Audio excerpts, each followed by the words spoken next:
আমি বাংলাদেশের রাজধানী ঢাকায় থাকি। আমাদের পরিবারের সদস্য ছিল মোট ৪ জন। বাবা, মা, আমি এবং আমার ছোট বোন। আমি আমার পরিবারের বড় মেয়ে।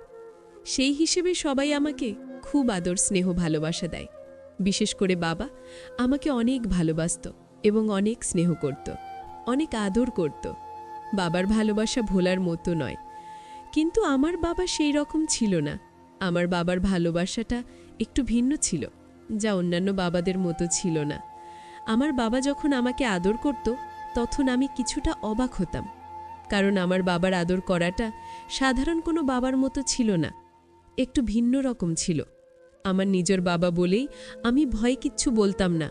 আমি মনে করতাম প্রত্যেক বাবাই মনে হয় মেয়েকে এভাবেই ভালোবাসে এবং স্নেহ করে। একদিন বিশেষ কোনো অনুষ্ঠান উপলক্ষে আমাদের বাড়িতে অনেক মেহমান আসলো। সেদিন সন্ধ্যার পর রাতের খাবার শেষে আমরা বাড়ির সবাই ড্রয়িং রুমে বসে গল্পে মেতে উঠলাম। পরে যে যার রুমে চলে যাচ্ছিল।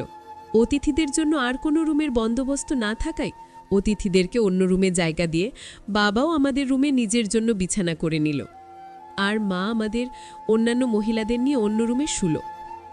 আমার ছোট বোনকে পাশে নিয়ে মেঝের ওপর বিছানা পেতে ঘুমানোর ব্যবস্থা করলাম। আমি বাড়িতে প্রচুর অতিথি থাকায় জায়গার পরিমাণ খুব কম ছিল, তাই বাবা, আমি এবং আমার ছোট বোন আমাদের রুমে বিছানা করে একসাথে শুইলাম। সেদিন রাত যখন গভীর হলো তখন আমি অনুভব করতে পারলাম যে ঘুমের মধ্যে কেউ আমার সাথে ভিন্ন রকম কিছু করার চেষ্টা করছে। রাতের অন্ধকারে কেউ আমার সাথে অন্যরকম আচরণ করার ফলেই আমার ঘুম ভেঙে যায়। অন্ধকারের মধ্যে কোনো কিছু না দেখতে পেয়ে আমি বললাম, কে ওখানে? তখন বাবা ঘুমের ভান করে শুয়ে রইল। আমি লাইট অন করে সেখানে কিছুই দেখতে পেলাম না। আমি ভাবলাম হয়তো আমি কোনো স্বপ্ন দেখছি।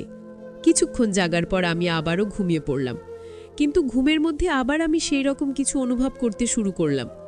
আমি ভাবছিলাম হয়তো আমি কোনো স্বপ্ন দেখছি। এভাবে সারা রাত আমি ভয়ের মধ্যেই কাটালাম। কেউ আমার সাথে ভিন্ন রকম কিছু করতে চায়, কিন্তু আমি সেটা বোঝার আগেই সে নিখোঁজ হয়ে যায়। আমি ঘুম থেকে উঠে আর কিছুই দেখতে পাই না। এভাবে সারা রাত ভয়ে ভয়ে আমার কাটল। আমি মনে মনে ভাবতে লাগলাম, এখানে তো আমি, বাবা এবং আমার ছোট বোন ছাড়া অন্য কেউ নেই। তবে কি বাবা আমার সাথে? আমি এসব কী ভাবছি? আমি কোনো স্বপ্ন দেখছি, নইলে এটা আমার মনের একটা কল্পনা। এভাবে মনের মধ্যে ভয় নিয়ে সারা রাত আমার কেটে গেল। পরের দিন সকালে অতিথিরা সবাই উঠল, আমরা উঠলাম। সবাই মিলে সকালের নাস্তা করলাম। রাতের ব্যাপারটা আমার মন থেকে কোনোভাবেই সরছিল না।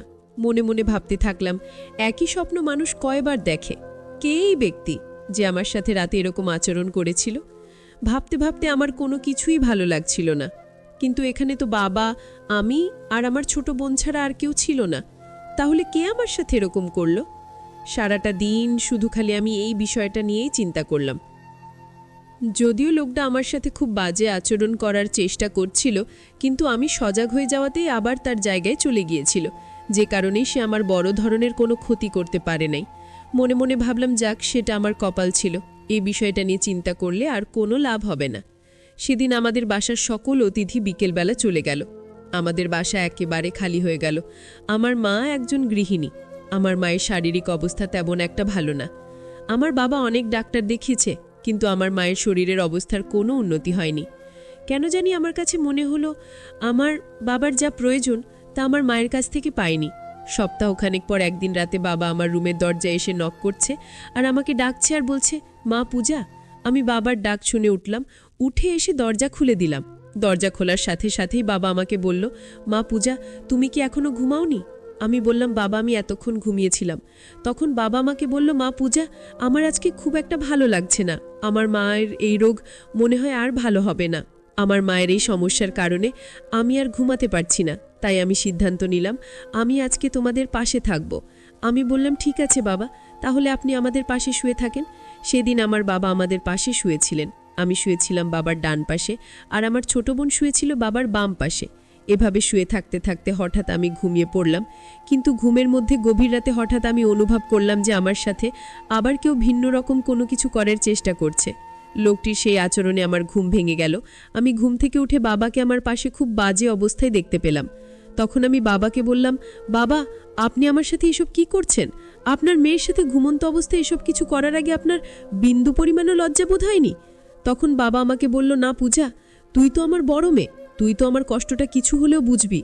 আমি তো তোমার সাথে খারাপ কিছু করছি না, আমি তো তোমার সাথে ঘুমের মধ্যে একটি মজার ধাঁধা খেলছি। আমি বললাম, বাবা এই রাতের বেলা আপনি আমাকে কোন ধরনের ধাঁধা খেলা শেখাবেন? বাবা বলল, এই ধাঁধা খেলাটা রাতেই খেলতে হয়। আমি বললাম, বাবা এটা আবার কেমন ধাঁধা খেলা যা রাতে খেলতে হয়? বাবা বলল, আমি তোমাকে এই ধাঁধা খেলাটা শেখানোর জন্যই তো তোমার মায়ের কাছ থেকে এখানে চলে আসলাম। তারপর বাবা আমাকে নতুন একটি মজার ধাঁধা খেলা শেখানোর জন্য নির্জন রাতে খালি রুমে বাবা আমার সাথে নতুন ধাঁধা খেলাটা কিভাবে খেলতে হয় তার প্রশিক্ষণ দিচ্ছিল। এমন সুন্দর আর মজার খেলা যা আমি আগে কখনো খেলিনি। আমি বললাম, বাবা এটা আবার কেমন খেলা? এই খেলাটা তো প্রথম প্রথম অনেক কষ্ট হয়। বাবা বলল, পৃথিবীতে যত মেয়ে আছে সকল মেয়েই সাধারণত এই খেলাটা খেলে থাকে। ভবিষ্যতে তোমারও এই খেলাটা খুব ভালো করেই খেলতে হবে, তাই তোমাকে আগেই আমি এই খেলার প্রশিক্ষণ দিচ্ছি। সেদিন সারা রাত আমি আর বাবা মিলে এরকম একটা নতুন খেলা খেলছিলাম, যে খেলার কারণে বাবার আর আমার মন দুটোই ভালো হয়ে গেল।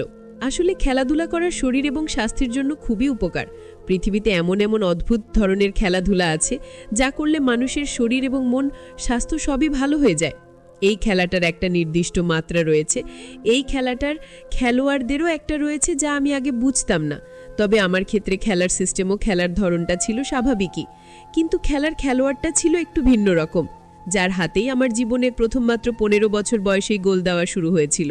মানুষের জীবনে কিছু কিছু সময় এমন কিছু মুহূর্ত আসে যা কোনো মানুষ চাইলেও এগিয়ে যেতে পারে না।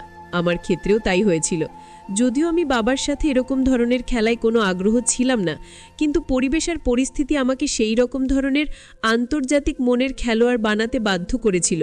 যাই হোক বন্ধুরা, আমাদের আজকের ভিডিওটি এই পর্যন্ত। আপনাদের গল্পটি কেমন লাগলো কমেন্টে জানাতে ভুলবেন না। আর আপনারা কোন ধরনের ভিডিও দেখতে চান কমেন্টে জানিয়ে দিন। যদি আমাদের ভিডিওগুলি ভালো লাগে তাহলে লাইক, কমেন্ট এবং শেয়ার করুন। আর সবার আগে ভিডিও পেতে আমাদের মিষ্টি ভাইস চ্যানেলটাকে সাবস্ক্রাইব করুন এবং পাশে আসা বেল আইকনটি অল করে দিন।